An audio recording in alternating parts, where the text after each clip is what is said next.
Good morning, students. So, welcome to our last lecture of the chapter alcohols, phenols and ethers. पिछले videos में हम लोग ने chemical properties के बारे में थोड़ा सा डिस्कशन किया था. मेथड्स ऑफ प्रिपरेशन हम लोग देखे थे ईथर्स का. इस वीडियो में हम लोग फिजिकल प्रॉपर्टीज और केमिकल प्रॉपर्टीज ऑफ ईथर्स को डिस्कस करेंगे. फिर चैप्टर को कंपाइल करेंगे और कुछ एडिशनल टॉपिक्स के बारे में मैंने डिस्कस किया हुआ था. दैट इज अ टेस्ट के लिए. वो सब डिस्कस करते हैं इस वीडियो में. So let's start the first topic, that is physical properties of ether. Physical properties. Boiling point के बारे में बात करते हैं तो often the boiling point of ethers are much lower. Boiling point of ethers are much lower than those of the comparable molecular masses of the alcohols. यानी कि अगर आप अल्कोहल्स लीजिए और ईथर्स में कंपेयर करें, the boiling point of ether is much lower than the boiling point of the alcohols. Why? Did you know that the question? Why the boiling point of ethers is much lower than the alcohols? The answer is very easy because हम लोग structure से ही देखते हैं, structure समझते हैं. Ether का structure बनाते हैं C2H5, this belongs to O, then again C2H5. Alcohol का स्ट्रक्चर बनाते हैं CH3, then again CH2O, then H. So the formation of hydrogen bonding, hydrogen bond का फॉर्मेशन आपको ईथर ग्रुप में बहुत मुश्किल होता है और अल्कोहल में वेरी इजी हो जाता है. व्हाई? बिकॉज यहां पर ऑक्सीजन के साथ में दो बल्की ग्रुप अटैच्ड है. क्या है? दो बल्की ग्रुप है. ये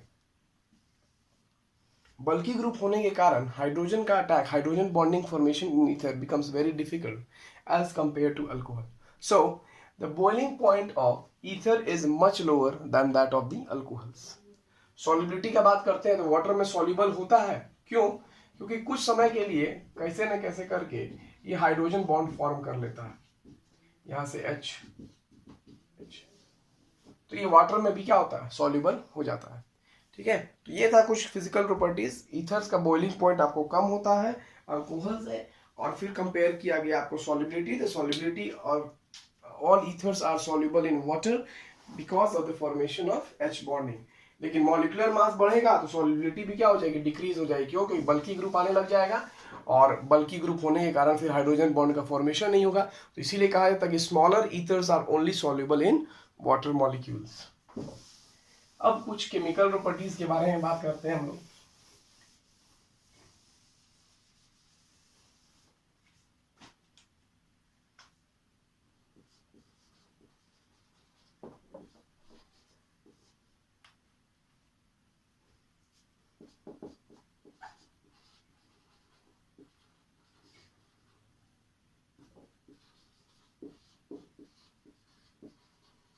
cleavage of CO bond. CO bond का क्लीवेज देखते हैं.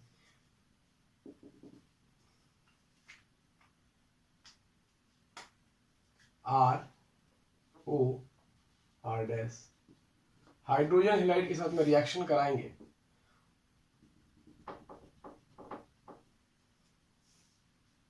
RX plus R dash OH. R dash HX से रिएक्शन किया गया तो ये H और फर्स्ट R डैश और OH के साथ मिलके R डैश OH अल्कोहल बना देता है. और RX क्या बना दिया आपको? अल्काइल हैलाइड बना दिया. उसी तरीका से फेनॉल का भी रिएक्शन कराइएगा. OH R डैश, फिर ये भी वैसे रिएक्शन करेगा. HX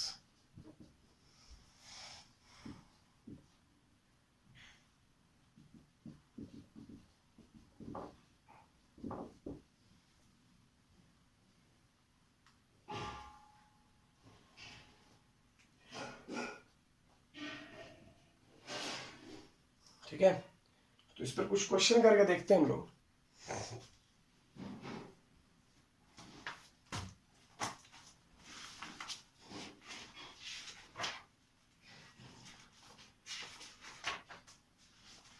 Predict the products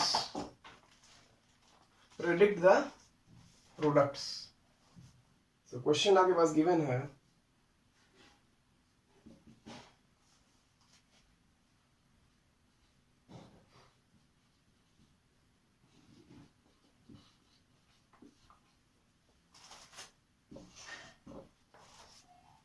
ether है, HBr के साथ में रिएक्शन कराया गया तो प्रोडक्ट क्या होगा। बॉन्ड का ब्रेकेज हम लोग पढ़ रहे हैं, CO बॉन्ड का ब्रेकेज हो रहा है, CO बॉन्ड का ब्रेकेज हो रहा है। इसका मतलब क्या होगा, यहां से बॉन्ड ब्रेक कर जाएगा ये वाला, ठीक है। और ये कंपाउंड फिनॉल के साथ जो O है वो चला जाएगा H के साथ में, और C2H5 के साथ क्या जुड़ जाएगा, Br जुड़ जाएगा। प्रोडक्ट आपका बन जाएगा C2H5Br plus phenol. Similarly CH3 CH2 CH2O CH3 HBr का एडिशन कराइए, फिर बॉन्ड का टूटना होगा यहाँ से, तो ये चला जाएगा तुमको H के साथ में, और सेकंड वाला किससे जुड़ जाएगा, Br के साथ में। तो प्रोडक्ट बन जाएगा आपको C3H7Br प्लस CH3OH। 1 2 3 3 कार्बन, 3 2 5 2 7 एक साथ कंबाइन करके लिख दिया गया। तो प्रोडक्ट यानी कि इस फंक्शन के साथ में आपको Br जुड़ गया और इसके साथ में हाइड्रोजन जुड़ गया, यहाँ प्रोडक्ट बन। सो ये था मेरा पहला क्लीवेज ऑफ CO बॉन्ड के बारे में। अब देखते हैं इलेक्ट्रोफिलिक सब्स्टिट्यूशन रिएक्शंस। ईथर्स में भी इलेक्ट्रोफिलिक सब्स्टिट्यूशन रिएक्शन होगा।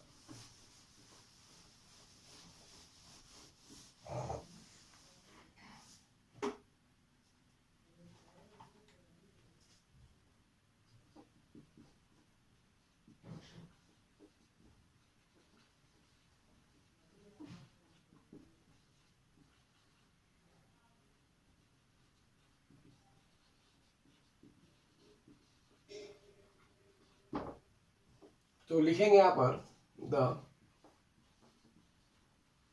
ईथर ग्रुप लिखो, या तो अल्कोक्सी ग्रुप लिख सकते हैं। The alkoxy group in is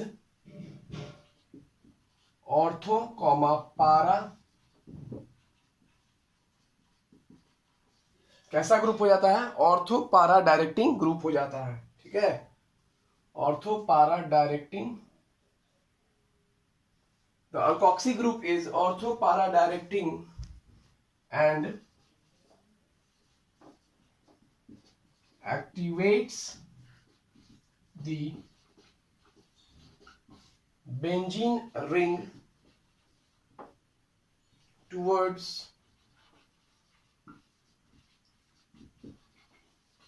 electrophilic substitution reaction. मान लीजिए आपसे पूछते हैं अगर कोई कि आप कह रहे हैं कि ठीक है इलेक्ट्रोफिलिक सब्स्टिट्यूशन रिएक्शंस मेरा ईथर्स में होता है, सो कैसे कह सकते हैं कि ये ऑर्थो पारा डायरेक्टिंग ही ग्रुप है। तो इस चीज को हम लोग दिखा सकते हैं through resonance.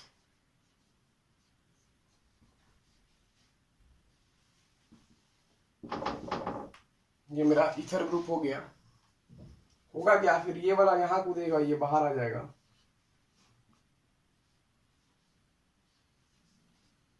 Double bond O पर plus R, lone pair minus, फिर ये यहाँ, ये कूदेगा इधर, ये कूदेगा इधर।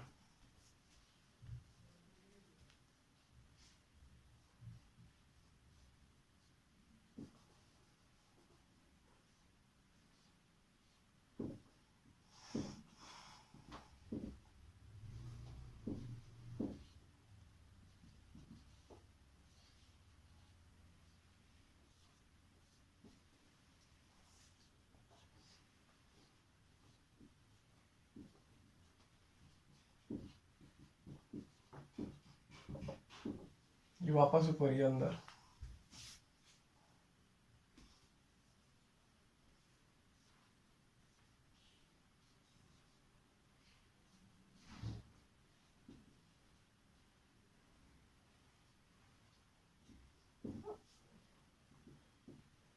सो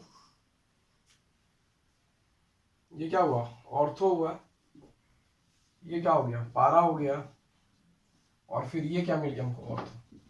तो कोई भी E प्लस, कोई भी इलेक्ट्रोफाइल E प्लस आएगा तो वो अटैक कहाँ करेगा, ऑर्थो पे करेगा, क्योंकि मेटा पे तो जा नहीं सकता है, निगेटिव पॉजिटिव को अट्रैक्ट करता है। तो E प्लस या तो ऑर्थो पोजीशन पर जा सकता है, या फिर पारा पे जाएगा, या फिर ऑर्थो पे जाएगा। इसलिए ईथर्स को हम लोग क्या कहते हैं, ऑर्थो पारा डायरेक्टिंग ग्रुप कहते हैं। और इसी तरीका से ये बेंजीन रिंग को एक्टिवेट कर देता है कि अपकमिंग इलेक्ट्रोफाइल्स को आप या तो ऑर्थो पोजीशन पे अटैक कराइए या फिर पारा पोजीशन पे कराइए। ठीक है, अब कुछ रिएक्शंस देखते हैं जो आपको पता ही है, alkylation, acylation, sulphonation, nitration.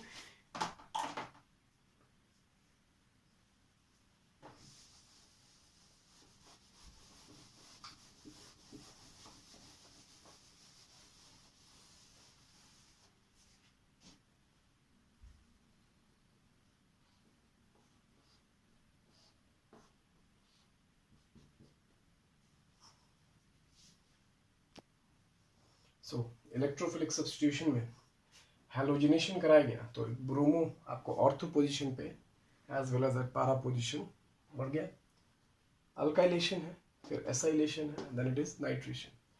So these are the electrophilic substitution reaction, बहुत कॉमन है, हर चैप्टर्स में पढ़ रहे हम, तो ज़्यादा डिटेल इसके बारे में नहीं देखेंगे। So this was all for the chapter of the alcohols, phenols and ethers. अब कुछ नेम रिएक्शंस हमारा बच गया। Give the chemical test to distinguish between 1 degree, 2 degree, 3 degree alcohols. या फिर 1 डिग्री, 3 डिग्री में कैसे डिस्टिंग्विश करेंगे, 2 डिग्री, 3 डिग्री में कैसे डिस्टिंग्विश करेंगे, what are the iodoform test क्या होता है, हेलोफॉर्म टेस्ट क्या होता है, फेनॉल बेंजोइक एसिड कैसे डिस्टिंग्विश करेंगे। तो इस चीज़ों को अब हम देखते हैं, कुछ रिएक्शंस है इसके बारे में पढ़ना है, it's very important, board exams में हरदम पूछता है। गिव ए केमिकल टेस्ट, कुछ क्वेश्चंस भी करेंगे इस पर, देखते हैं। सो पहला मेरे पास है very important chemical test additional topic, CBSE 2021 board exam. To distinguish 1 degree, 2 degree and 3 degree alcohol. Suppose आपको 3 टेस्ट ट्यूब्स दिया गया और तीनों टेस्ट ट्यूब्स के साथ में सपोज 1, 2 एंड अनदर, इसमें से आपको बोला गया how will you say that it is a primary और इट इज अ टर्शियरी और इट इज अ सेकेंडरी और इट इज प्राइमरी, कैसे पता चलेगा। सो इसके लिए मेरे पास एक टेस्ट है बेफ, जिसको हम लोग कहते हैं लूकस टेस्ट। क्या नाम है, Lucas test. 1 degree, 2 degree, 3 degree तीनों को अगर एक साथ करना है तो लूकस टेस्ट लेंगे। लूकस टेस्ट में लूकस रीएजेंट होता है,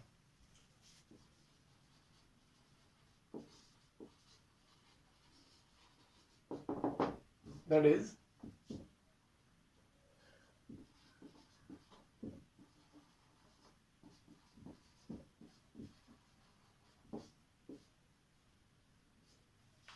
ZnCl2 एंड कॉन्क HCl।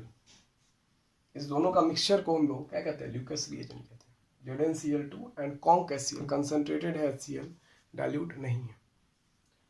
सो होगा क्या इसमें, देखिए क्या लिखते हैं, alcohol is treated with Lucas reagent, alcohols are treated with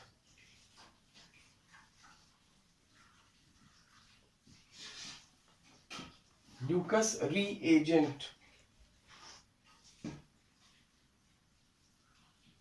It forms, Lucas reagent के साथ में अगर इसको ट्रीट करेंगे, it forms a clean solution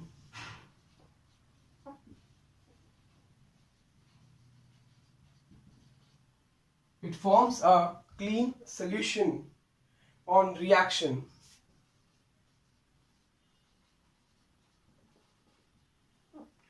Rx is formed.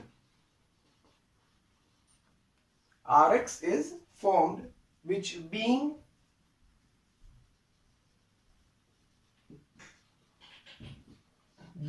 in result shows turbidity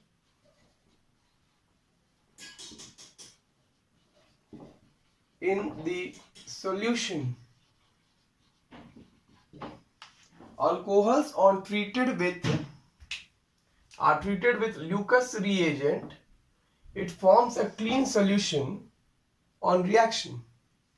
RX is formed, which being in result shows turbidity. ये बहुत important factor है, turbidity. turbidity मतलब अवक्षेप, हल्का सा धुंधलापन. ठीक है. सो अब तीनों अलग अलग तरीका से टर्बिडिटी शो करेगा. प्राइमरी अल्कोहल अलग करेगा, सेकेंडरी का अलग करेगा, टर्शरी का अलग है. देखते हैं रिजल्ट क्या होता है. मान लीजिए रिएक्शन लिखते हैं सबसे पहले. ROH प्लस HX रिएक्शन किया, आपको प्रोडक्ट क्या दे दिया, RX प्लस H2O. अब 1 डिग्री अल्कोहल, 2 डिग्री अल्कोहल और 3 डिग्री अल्कोहल्स में कैसे टर्बिडिटी का फॉर्मेशन होगा इसके बारे में देखते हैं. रिजल्ट आएगा आपको. रिजल्ट अब लिखते हैं हम लोग. इफ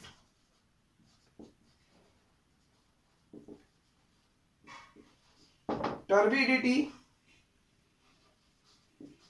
appears immediately का मतलब हुआ कि जैसे ही ROH और HX को मिलाए तुरंत हमको टर्बिडिटी मिल गया विदाउट वेस्टिंग ऑफ टाइम. जैसे मान लीजिए ये मेरा ROH था, ये HX था, इसको मिलाया और तुरंत हमको टर्बिडिटी और व्हाइट कलर का धुंधलापन मिल जाता तुरंत without wasting time. It means अगर टर्बिडिटी अपीयर हो गया immediately, it confirms that it is 3 degree alcohol. It is 3 degree alcohol. इसका मतलब क्या है कि अगर टर्बिडिटी तुरंत मिल गया तो वो 3 डिग्री का अल्कोहल है. और if turbidity appears after some time,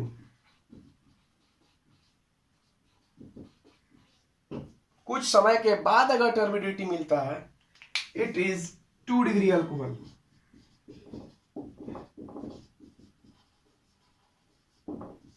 it is 2 degree alcohol. फिर if no turbidity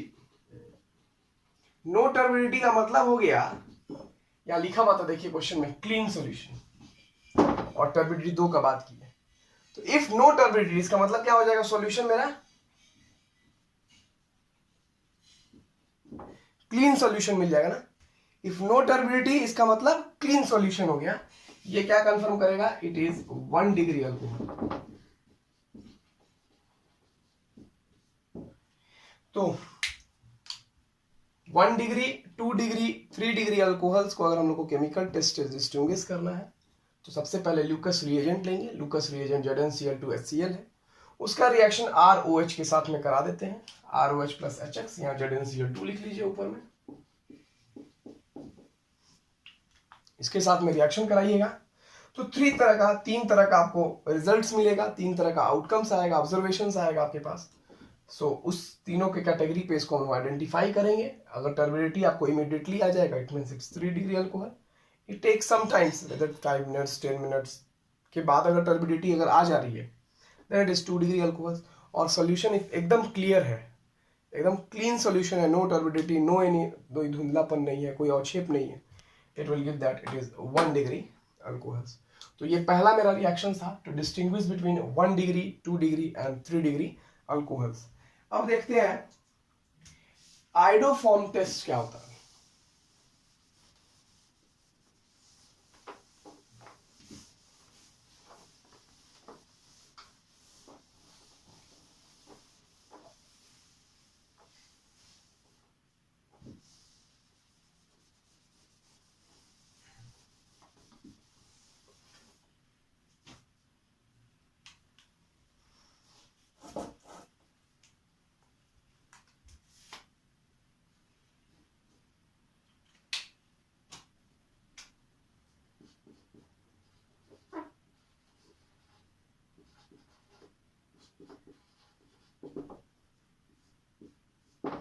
Iodoform test. Iodoform test. Any alcohol containing the group CH3, CHOH. ये ग्रुप बहुत कंपल्सरी है. और ये ग्रुप अगर प्रेजेंट नहीं है तो ये रिएक्शन नहीं होगा। Is heated with iodine, iodine के साथ में रिएक्शन कराना है एक्वस NaOH के साथ, टेम्परेचर सर्टिफाइड है, तो येलो कलर का पीपीटी का फॉर्मेशन हो जाएगा। ठीक है, येलो कलर का पीपीटी फॉर्म हो जाएगा आइडोफॉर्म। आइडोफॉर्म का मतलब हुआ CH3। तो रिएक्शन लिया गया तो देखिए ये ग्रुप कॉमन है, एक फ्री मिथाइल ग्रुप होना चाहिए। सबसे पहला बात इसमें एक फ्री मिथाइल ग्रुप, यानी टर्मिनल पोजीशन पर एक फ्री मिथाइल ग्रुप होना चाहिए, साथ में एक CH2 फिर OH। 4I2 NaOH से रिएक्शन कराया गया, येलो कलर का पीपीटी CH3 ऑब्टेन हो गया। Then again CONA sodium ethanoate हो गया, सोडियम आयोडाइड, और H2O वाटर मॉलिक्यूल बन के प्रोडक्ट बाहर हो गया। अब इसके ऊपर क्वेश्चन कैसे पूछेगा आपको देखते हैं, हम लोग समझते हैं। देखिए मान लो अगर इसी में अगर हम लिख देते CH3OH, तो यहाँ पर मेरे पास ये ग्रुप प्रेजेंट नहीं है, CH3 तो है लेकिन एक CH, एक और CH ग्रुप नहीं है जिसके साथ में OH जुड़ा हो। ध्यान से समझना, CH3 मेरे पास है available free methyl group, but एक और कार्बन चाहिए जिसके साथ में OH जुड़ा हो, वो मेरे पास प्रेजेंट नहीं है। इसका अगर ये रिएक्शन कराएंगे हम लोग +4I2 + NaOH, तो क्या हो जाएगा, नो रिएक्शन, रिएक्शन प्रोसीड नहीं होगा। सो अगर आपके पास अब क्वेश्चन आता है, give a chemical test to distinguish between ethanol and methanol. दो कार्बन है तो ये इथेनॉल था, ये एक कार्बन है तो मिथेनॉल है। तो इथेनॉल आपको आइडोफॉर्म टेस्ट शो करेगा, लेकिन मिथेनॉल आइडोफॉर्म टेस्ट शो नहीं करेगा। आ रहा समझ में, इथेनॉल आइडोफॉर्म टेस्ट शो करेगा, मिथेनॉल आइडोफॉर्म टेस्ट शो नहीं करेगा। उसी तरीका से पेंटेन 2 ओल का बात करते हैं या पेंटेन 3 ओल, उससे भी एक क्वेश्चन करके देखते हैं। पेंटेन 2 ओल एंड पेंटेन 3 ओल।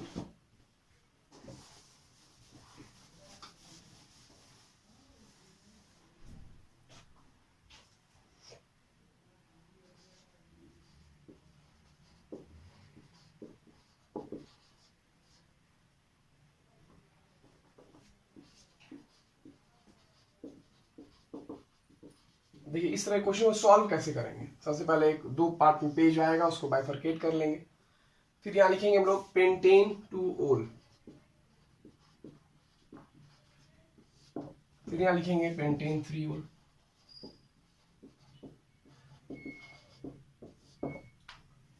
कैसे डिस्टिंग्विश करेंगे, तो ऊपर लिख देंगे कि पेंटेन 2 ओल एंड पेंटेन 3 ओल कौन सा टेस्ट, तो टेस्ट का नाम यहां लिख देंगे हम लोग आइडोफॉर्म टेस्ट। अब देखिए पेंटेन 2 ओल का स्ट्रक्चर बनाते हैं अगर हम लोग,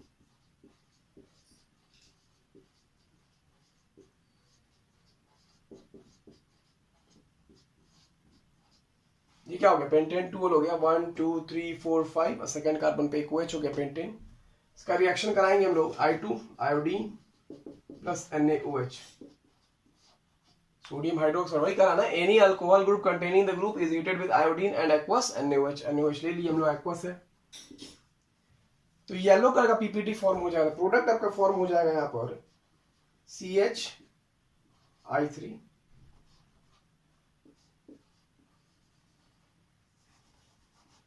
प्लस CH3, बाकी प्रोडक्ट क्या बच गया, CH3 CH2 whole twice COONA plus NaI plus H2O, यही बन जाएगा प्रोडक्ट। अब ये चीज यहां लिखते हैं, पेंटेन 3 ओल का स्ट्रक्चर बनाते हैं, CH3 CH2 CH2 CH2 CH3, 1 2 3 4 5, third carbon पे OH, फिर वही लिखेंगे I2 + NaOH, नो रिएक्शन लिख देगा। आप कीजिएगा, रिएक्शन होगा ही नहीं, क्यों नहीं होगा, फिर वही बात आएगा कि ये ग्रुप देखिए CH3 CHOH, CH3 CHOH ये प्रेजेंट है मेरा यहाँ पर, और यहाँ पर है नहीं है, वो ग्रुप गायब है, फ्री मिथाइल ग्रुप है ही नहीं इसके बगल में। इस कार्बन के बगल में बस क्या होना चाहिए था, फ्री मिथाइल ग्रुप होना चाहिए। पहला डिफरेंस ये हो गया, एक लिख दिए। दूसरा क्या लिखेंगे, येलो पीपीटी फॉर्म्ड, इसमें क्या हो गया, नो पीपीटी फॉर्म्ड। ठीक है, तो ऐसे करके हम लोग टेस्ट का क्वेश्चन बनाते हैं, एग्जाम में आएगा, आपको सॉल्व ऐसे ही करना है। आ रहा समझ में? अब आगे बढ़ते हैं, बेंजोइक एसिड और फेनॉल का डिस्टिंग्विश, या अल्कोहल और फेनॉल का कैसे डिस्टिंग्विश करेंगे केमिकल टेस्ट से, उसके बारे में बात करेंगे।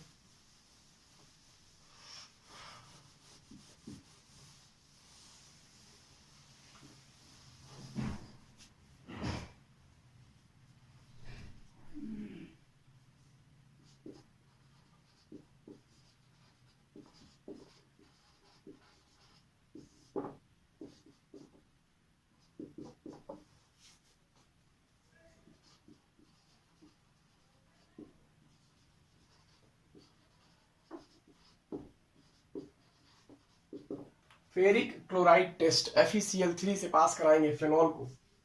तो फेनॉल को जब हम लोग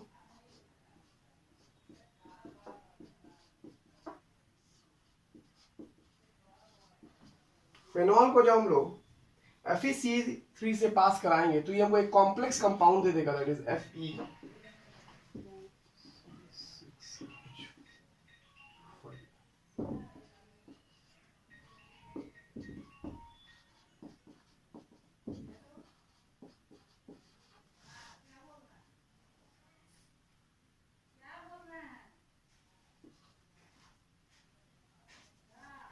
ये हमको वॉयलेट कलर का होता है।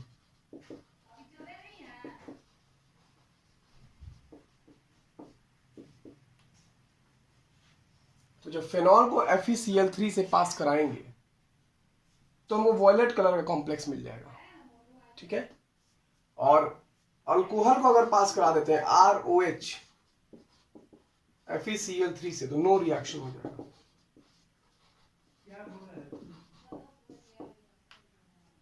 तो give a chemical test to distinguish between alcohols and phenols. तो फेरिक क्लोराइड को जब फेनॉल से रिएक्शन कराएंगे हम तो वॉयलेट कलर का कॉम्प्लेक्स मिल जाएगा हमको, जबकि अल्कोहल का कराएंगे तो कोई रिएक्शन नहीं होगा। तो ये भी हम लोग टेस्ट यूज कर सकते हैं फॉर फेनॉल्स एंड अल्कोहल्स। अब फेनॉल और बेंजोइक एसिड को कैसे डिस्टिंग्विश करेंगे?